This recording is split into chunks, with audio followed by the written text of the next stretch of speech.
자, 안녕하세요. 차윤환의 건강TV 오늘도 찾아왔습니다. 자, 오늘 말씀드릴 내용은요. 한류, BTS, 영화 이런 것들 얘기하는데 오래전부터 대한민국 한류의 주체 김치에 대한 얘기를 하려고 합니다. 김치라고 하는 것 한국 사람들의 식탁에서는 뺄래야 뺄 수가 없는 거고요. 노래도 있잖아요. 김치 없이 못 살아 정말 못 살아. 김치 없이 못 살아 정말 못 살아. 야, 이런 노래가 나올 정도로 한국인과 김치는 뗄래야 뗄 수가 없는 사이에 있는 것이죠. 그런데 이 김치가 작년도에 조금 이상한 소리가 들렸어요. 쯔촨성에 있는 곳에서 파오차이가 김치의 원료다. 그래서 김치의 원조국이 중국이다. 뭐 이런 말도 안 되는 소리가 나오게 됩니다. 정말 말도 안 돼요. 제가 그냥 직접적으로 말씀드리면요. 파오차이와 김치가 똑같다라는 건 단무지와 깍두기가 똑같다 그러는 거하고 똑같아요. 그럼 단무지하고 깍두기가 같아요? 그걸 같다 그러면 그게 사람이야? 눈 달려 있어?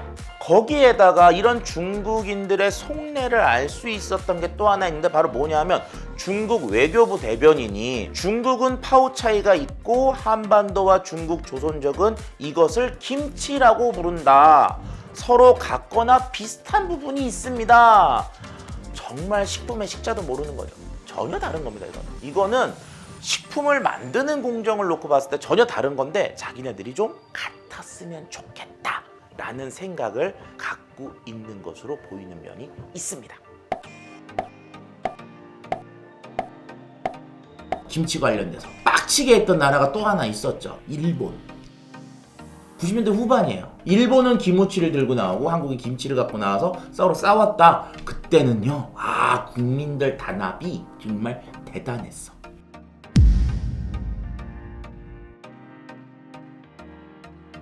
자, 이렇게 2001년도에 코덱스에 김치가 한국이 만드는 스타일이 표준이 됐고요. 2008년도 헬스지에 세계 5대 건강식품 이게 나왔어요.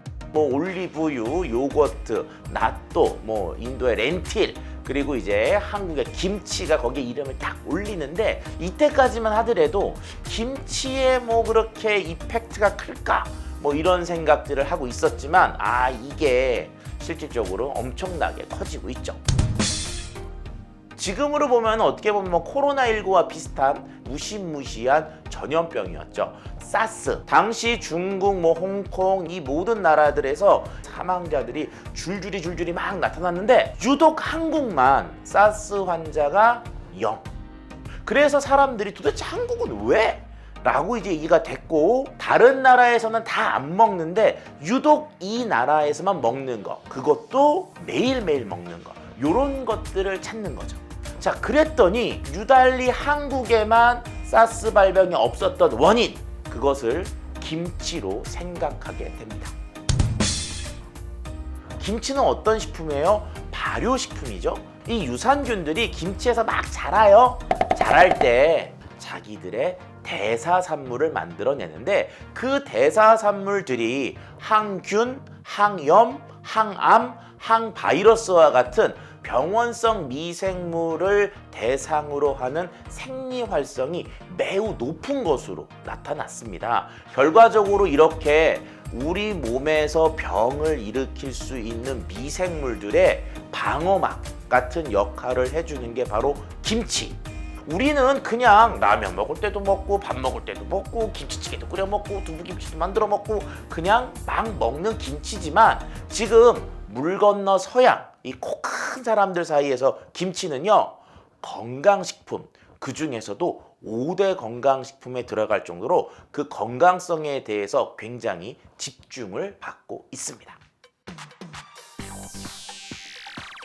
기네스 패트로라고 하는 유명한 여배우가 나는 코로나19를 극복했다. 어떻게?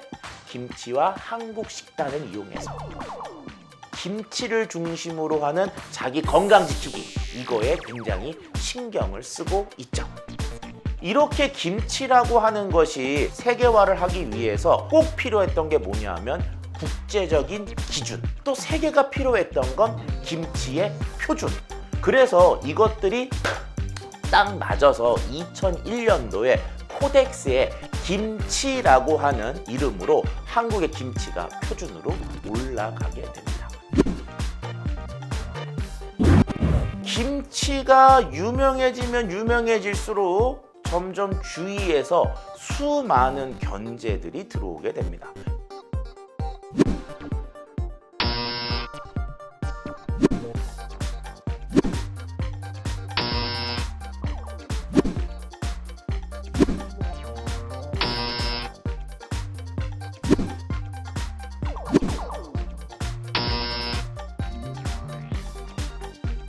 정말 말도 안 돼요. 코덱스에 있는 한국의 김치 원료를 보면은 이렇게 돼 있어요. 배추를 절인다. 양념을 만들어서 속을 박는다. 차가운 곳에 두고 잘 발효시킨다. 그때 양념 속에 가장 중요한 건 제가 오늘 그래서 입고 나왔는데 빨간색 고춧가루. 이게 중요해요. 파오차이라고 하는 그 중국의 음식도 ISO라고 하는 국제표준기구에 이렇게 이제 공문이 떴습니다. 자, 그래서 파이널 드래프트를 쫙 봤더니 파오차이는 첫 번째 재료로 봤을 때는요, 우리가 꼭 집어넣는 붉은 고춧가루가 없어요. 그냥 캐비지, 머스타드 스트림, 롱빈, 페퍼, 그 다음에 다이콘, 뭐 카롯, 뭐 이런 등등, 양배추 절임 이런 느낌. 자, 그리고요, 김치하고 결정적으로 차이가 있는 게 얘네들은 서킹 퍼미테이션, 담궈 놓고 발효를 시킨다. 우리나라의 물김치처럼 액상으로 되어 있는 곳에 담궈 놓고 발효시켜요. 근데 우리 김치는 담궈 놓고 발효가 되는 방식이 아니죠. 발효 방식이 완전히 다르기 때문에 단무지와 깍두기라고 똑같이 하는 거하고 파오차이하고 김치가 똑같다고 하는 거고 어떻게 보면은 같은 얘기이기 때문에 전혀 다른 식품으로 볼 수밖에 없는 구성을 가지고 있습니다. 한자를 봐도요, 달라요. 우리가 김치라고 하는 것은 한자로 김치저라고 하는 한자를 가지고 있습니다.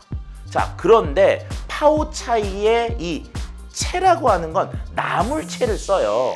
그러니까 이런 거죠. 만약에 그들이 얘기하는 파오차이와 김치가 정말 같은 거라고 얘기하면 자기네 말인데 한자를 같이 써야지.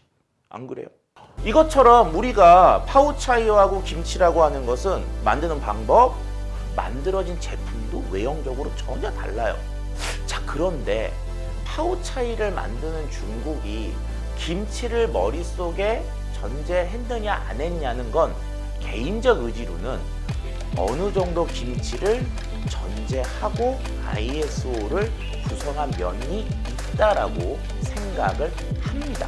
물론 김치와 파오차이는 전혀 다르게 설명이 되고 있지만 서론을 봤더니 파오차이는 오래전부터 만들어진 음식이고 이것은 유럽의 17세기에 소개가 됐다. 현재 이것들은 세계 널리 판매가 되고 있고 특별히 몇몇 나라와 지역에서는 이것들을 상식으로 소비하고 있다. 예를 들어서 중국, 일본, 한국, 유럽이야.